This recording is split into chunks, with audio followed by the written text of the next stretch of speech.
Menjadi pesepak bola profesional memang jadi impian banyak orang. Di kontrak klub besar, membayangkan mencetak gol dan diteriaki beribu-ribu fans. Tapi apa jadinya kalau jadi pesepak bola profesional tapi gak pernah main 1 menit pun di lapangan? Kedengarannya mustahil. Tapi di dunia sepak bola, pernah ada satu nama yang hidup dari kebohongan. Madeira, Manchester, Madrid, Turin, and Manchester again.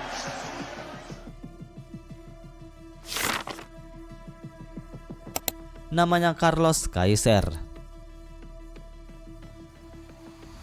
Carlos Henrique Raposo, atau lebih dikenal sebagai Carlos Kaiser, lahir di Porto Alegre, Brazil pada 2 Juli 1963.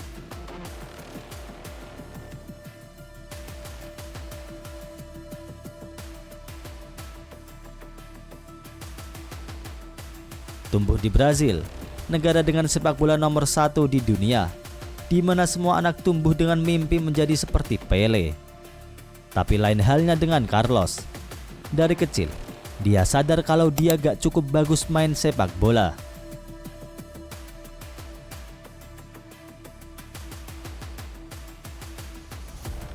Carlos Kaiser memang tak pernah ingin menjadi pesepak bola profesional. Semua itu adalah keinginan dari ibu tirinya yang memaksanya untuk masuk ke sekolah sepak bola saat usianya 10 tahun.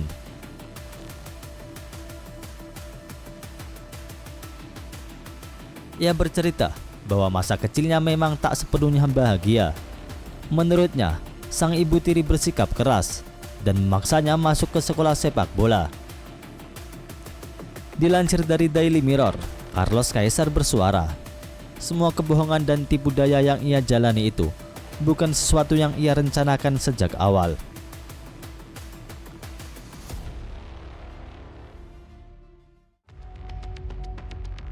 Dengan terpaksa, Carlos mengenyam pendidikan di akademi sepak bola milik klub Botafogo di Rio de Janeiro. Kemudian dia menjalani masa percobaan di klub divisi 1 Meksiko, Puebla FC. Seperti dugaan, ia gagal memenuhi ekspektasi sehingga dilepas tanpa pernah bermain sama sekali. Kaiser kemudian mencoba peruntungan ke Amerika Serikat, yakni klub El Paso Patriots.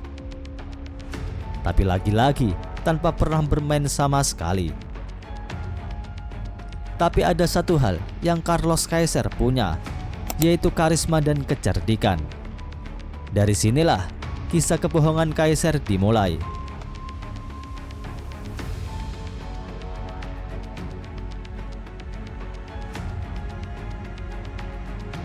Setelah karir super singkatnya di Amerika Serikat, Carlos Kaiser memutuskan pulang ke Brazil dan mengaku bahwa ia membantu klub Argentina, yakni Independiente, memenangi gelar Copa Libertadores.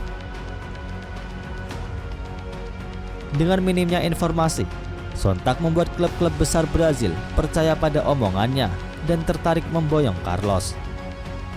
Tak sampai di situ, ia memiliki cara cerdik lain lewat cara menjalin pertemanan dengan pesepak bola top Brazil seperti Romario, Bebeto, dan Zico. Di luar dugaan, para bintang Brazil tersebut percaya akan kehebatannya. Bebeto, striker legendaris negeri Samba itu bahkan mengakui karisma Carlos.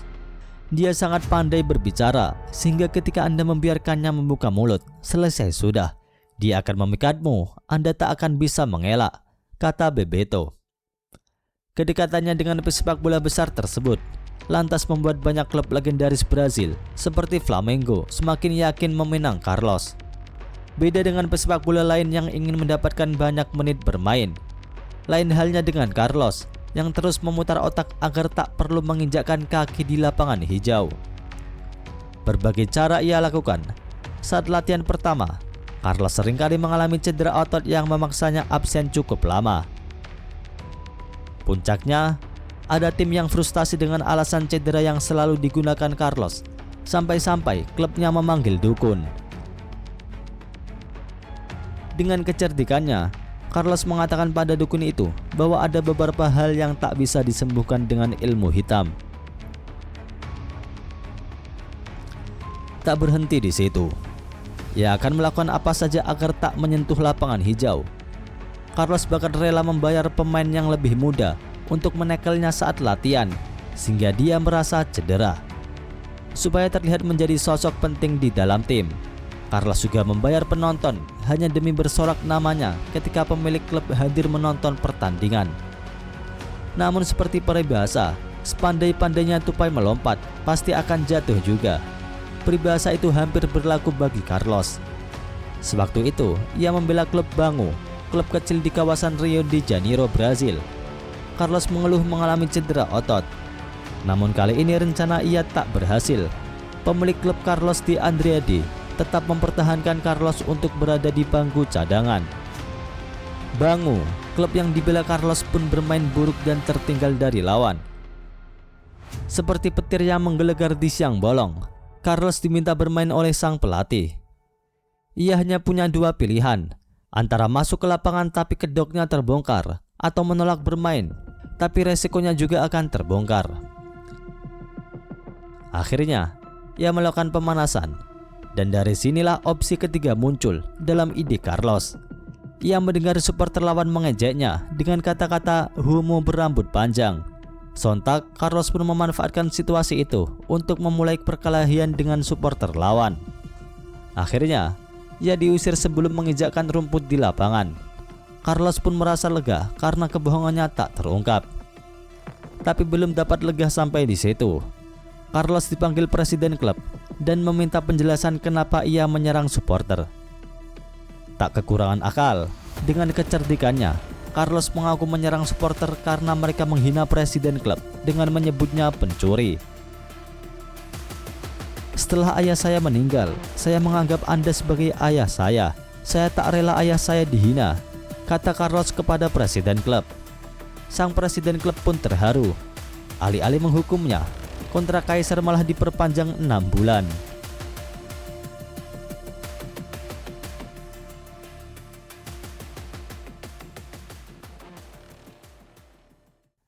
Tahun silih berganti, dengan karisma yang dibangun dari kebohongan demi kebohongan. Hingga akhirnya, pada usia 39 tahun, ia benar-benar gantung sepatu, tanpa gol satupun yang tercipta.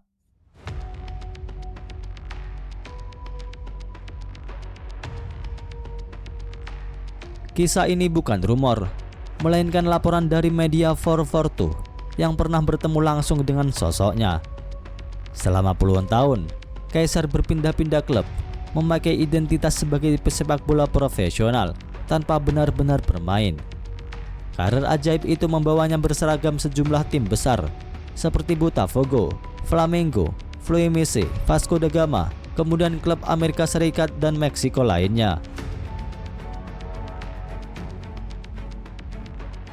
Memang ia banyak membela tim besar, tapi Carlos tak pernah benar-benar meninggalkan jejak di lapangan hijau.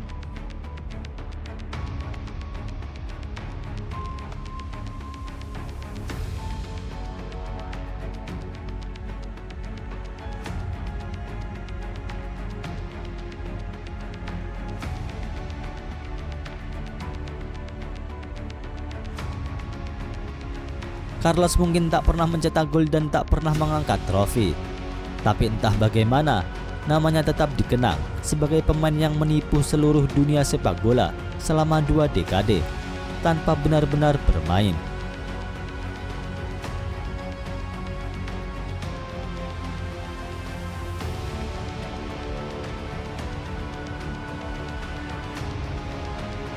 Mungkin Carlos bukan legenda karena skillnya, tapi karena keberaniannya bertahan dalam karisma dan kebohongan yang ia ciptakan sendiri.